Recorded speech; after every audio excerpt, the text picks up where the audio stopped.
Gracias, señora presidenta. Señorías, la tragedia sanitaria, económica y laboral que estamos viviendo tiene unos máximos responsables, el señor Sánchez y el señor Iglesias. Por eso quiero comenzar mi intervención mostrando mi pesar y el de mi grupo parlamentario a los sanitarios, a los que ustedes, señor Sánchez y señor Iglesias, han sentenciado al no darles las medidas adecuadas de protección.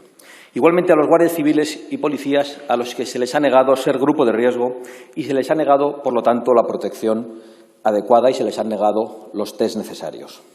El padre del guardia civil, que contaba hace poco cómo su hijo estuvo esperando 5 días un médico en su domicilio y 3 horas una ambulancia. Cuando ésta llegó, ya era tarde. Quiero acordarme también de las miles de personas, sobre todo mayores, que han muerto abandonadas en sus casas porque había orden de no hospitalizarlas o de no atenderlas en las unidades de cuidados intensivos. Y, en fin, por supuesto, quiero transmitir nuestro pésame y nuestra solidaridad a la totalidad de las víctimas, que todavía no sabemos si son 15.000, 30.000 o 40.000, porque directamente ya no nos creemos sus cifras. No sé cómo se ha atrevido usted a pronosticar una victoria total. Con miles de muertos en España, saldremos de esta, pero ya no hay victoria total posible, señor Sánchez.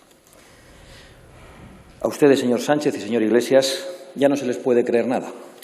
Son ustedes la caricatura de un gobierno chavista, solo mentiras, ocultaciones y desinformación. Y eso sí, muchos gestos, interminables alocuciones televisivas y entrevistas sumisas con sus vasallos mediáticos, a los que regala el dinero que previamente ha confiscado a los mismos autónomos y pymes a los que se les ha prohibido trabajar.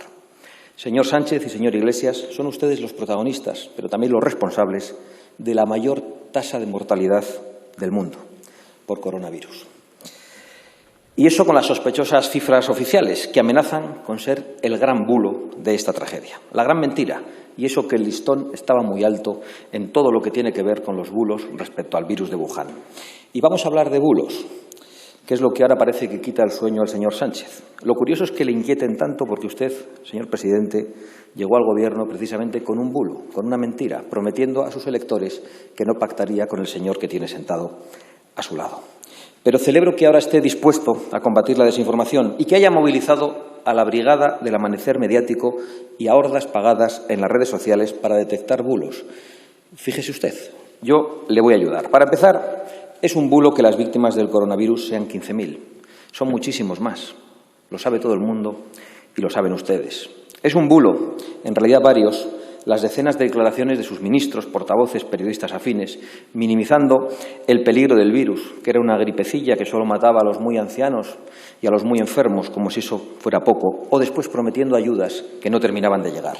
Es un bulo, una mentira, señor Sánchez y señor Iglesias, afirmar que no había riesgo para la salud pública, como hizo el ministro de Sanidad el 13 de febrero. Es un bulo y es una mentira gravísima, señor Sánchez y señor Iglesias, afirmar que no existía riesgo poblacional de contagio y que la política de contención estaba funcionando como hizo el señor Fernando Simón el 28 de febrero. Es un bulo y una mentira colosal, señor Sánchez y señor Iglesias, afirmar que no debería haber problema en celebrar eventos multitudinarios como hizo el señor Fernando Simón el 2 de marzo. Es un bulo y una mentira colosal, señor Sánchez y señor Iglesias, afirmar, como hizo el ministro de Interior este domingo, que no hubo leo literalmente, ni una sola objeción de ningún experto ni autoridad médica a que se celebrasen eventos masivos ese fin de semana, el del fatídico 8 de marzo, cuando ya sabemos que había un informe de Sanidad del 6 de marzo donde se constataba que el coronavirus era altamente contagioso e incluso que el señor Simón reconocía que a mediodía del 8 de marzo ya se había producido un incremento en Madrid. Tenían la información y se la ocultaron a los españoles por razones ideológicas. Y ahora, para que ustedes puedan diferenciar los bulos de las verdades, les voy a contar algunos ejemplos de verdades incontestables de esta tragedia. Esa realidad con la que ustedes se pelean, porque son las verdades que quieren ocultar o censurar, sobornando a los medios de comunicación con el dinero de los españoles. Por ejemplo, es verdad que los consejos generales de dentistas, enfermeros, farmacéuticos, médicos y veterinarios, con más de 700.000 profesionales, han publicado un comunicado criticando el protocolo de actuación frente al coronavirus del Ministerio de Sanidad. Es verdad que el Ejército se ha quejado por escrito de la descoordinación con la Generalidad y que ustedes todavía no han detenido a Torra por poner en peligro la vida de los catalanes poniendo zancadillas a nuestras Fuerzas Armadas. Es verdad que medios extranjeros, muchos de izquierdas, califican su gestión de auténtico desastre, como Bloomberg y el New York Times. Es verdad que está muriendo mucha gente sola en sus casas, que no llega a ser hospitalizada o que en los hospitales se les niegan los respiradores por ser de edad avanzada. Y es verdad, como ya hemos sabido en Castilla-La Mancha, que el número de muertos es muy superior al de los datos oficiales.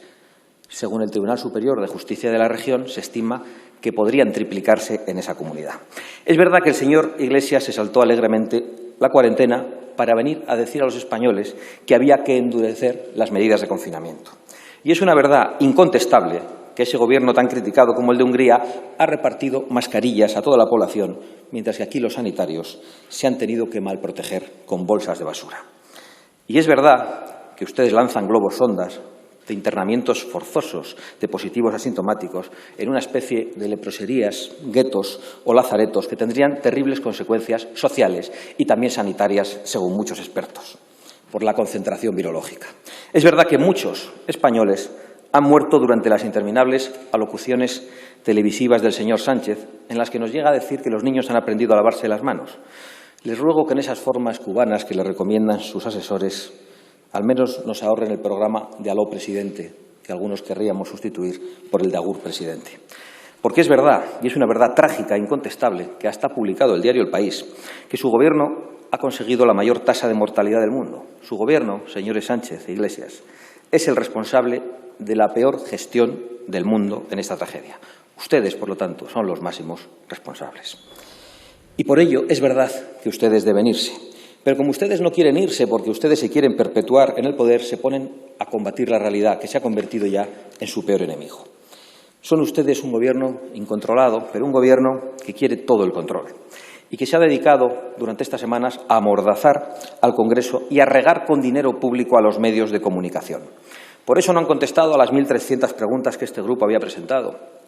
Y por eso pretendían tener cerrado este Parlamento, porque la labor de la oposición no era para ustedes un servicio esencial, sino una actividad profundamente molesta. Para ustedes parece que lo esencial es que se graben en Televisión Española, y se estrenó hace 2 días, series y comedias sobre el encarcelamiento de los españoles, maldita la gracia, con miles de muertos, o mantener programas de telebasura en riguroso directo. Pero para ustedes no es esencial que este Parlamento, que el Poder Legislativo, ejerza el control a un gobierno que se ha autootorgado un poder desmesurado y jurídicamente muy discutible, sobre el que tendrá que dilucidar el Tribunal Constitucional, y les aseguro que este grupo se va a encargar de ello. Aquí reside la soberanía del pueblo español, y ni usted ni el señor Iglesias pueden amordazar ni mentir a esta Cámara. No pueden pisotear la soberanía del pueblo español, y al menos creo yo que no pueden hacerlo impunemente, que eso es lo que creyeron sus cómplices de investidura y por eso están en la cárcel. Dejen de abusar de la paciencia que están mostrando los españoles con ustedes. Con la de este diputado y la de este grupo ya han terminado ustedes. Le dije, señor Sánchez, que no le apoyaríamos más si no rectificaba. Y lo cierto es que usted rectificó para peor. Tardó 48 horas solo en manipular la confianza de esta Cámara, retorciendo el decreto a su medida o a la medida de esos cómplices de investidura. Pero, por supuesto, no rectificó en su empeño de colar al señor Iglesias en el Centro Nacional de Inteligencia, ni en darle más poder para amenazar los ahorros de los españoles y para poner en peligro a las pymes y autónomos de este país. El señor Iglesias, que ha leído a sus mayores, sabe muy bien que el camino más rápido hacia el totalitarismo pasa por la destrucción de la clase media, de las empresas, de los autónomos y de esos pequeños comercios que no requieren de la benevolencia del gobernante de turno ni del favor del Estado para salir adelante. Se conforman con que ustedes no les pongan zancadillas. El señor Iglesias prefiere ser él el que reparta rentas mínimas y cartillas de racionamiento, y no que la gente se labre su futuro y que sea dueño de su destino, porque así logrará en sus delirios ser él el dueño y señor de los destinos de todos, destino seguro, eso sí, hacia la miseria y hacia la opresión. ¿Qué agorero fue usted, señor Sánchez, cuando dijo que Podemos nos llevaría las cartillas de racionamiento? De reconocer que ni siquiera yo pensé que el señor Iglesias pudiera atisbar tan cerca, tan pronto, el oasis socialista en mitad de esta terrible pandemia.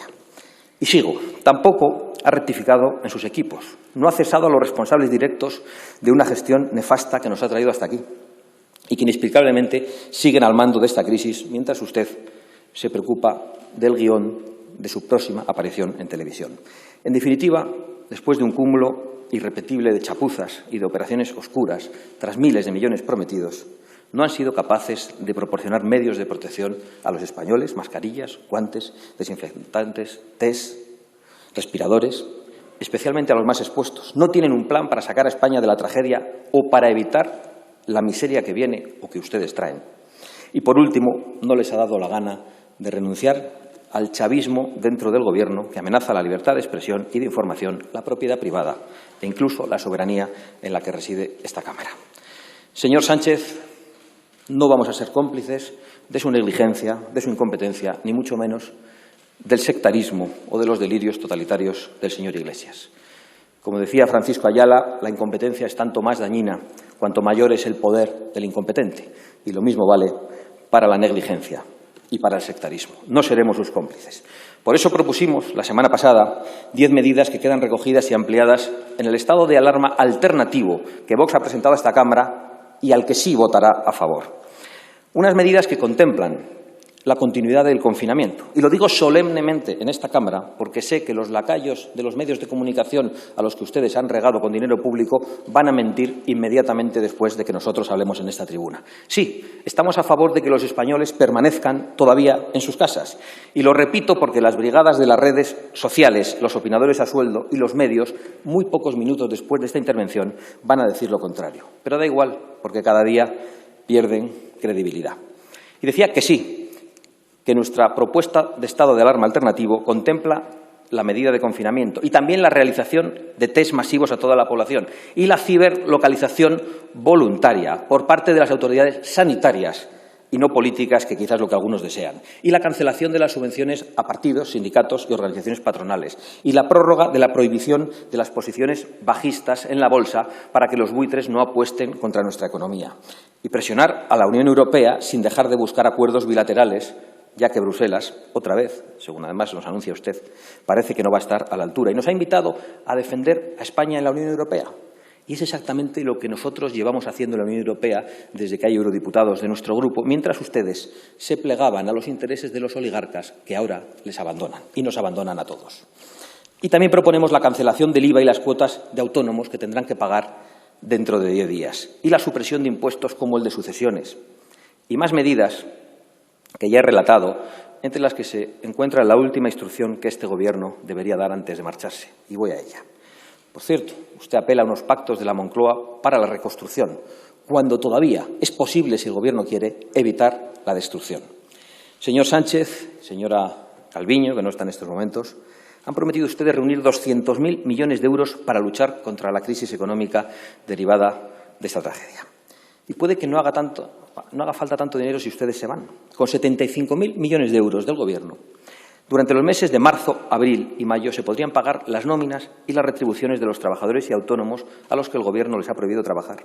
Con 10.000 millones de euros más se podría dar un plus a los trabajadores que están exponiéndose en primera fila, a los sanitarios, a los farmacéuticos, a los guardias, a los policías, al ejército, a las personas del transporte que trabajan en los supermercados y que siguen trabajando y jugándosela para que España funcione. Es decir, un total de 85.000 millones de euros, que desde luego es mucho dinero, pero que detendría inmediatamente la angustia y la necesidad de millones de hogares. Hoy ha hablado usted de 40.000 millones para el ICO. Ya tenemos la mitad. Unas propuestas que evitarían el colapso de la economía y que mantendrían vivo el tejido productivo en España. Y no habría que proteger a los desempleados porque nadie se iría al paro y que, en cualquier caso, siempre será menos del dinero que ustedes van a derrochar y que el señor Iglesias quiere repartir a su gusto y por el que nos van a endeudar inútilmente. Y aún así sigue siendo muchísimo dinero, pero mucho más se ha gastado durante mucho tiempo el Gobierno de España y las comunidades autónomas en políticas inútiles. Miles y miles de millones gastados en golpismo, en ideologías estériles y nocivas, en promover la división, monarquía-república, hombre-mujer, el campo contra la ciudad, la división a cuenta de la guerra civil y ahora también la división de mayores y de jóvenes. Pues ahora sí hay que gastarlo, señorías. Ahora sí lo necesitan los españoles. Y lo podemos obtener recortando todo gasto inútil e innovando, promocionando nuestra industria, nuestro campo y nuestro talento nacional. España puede hacerlo. España puede salir fortalecida de esta crisis. Pero para que eso ocurra, ustedes deben marcharse. Paguen las nóminas y váyanse, por favor. Gracias, señor Abascal.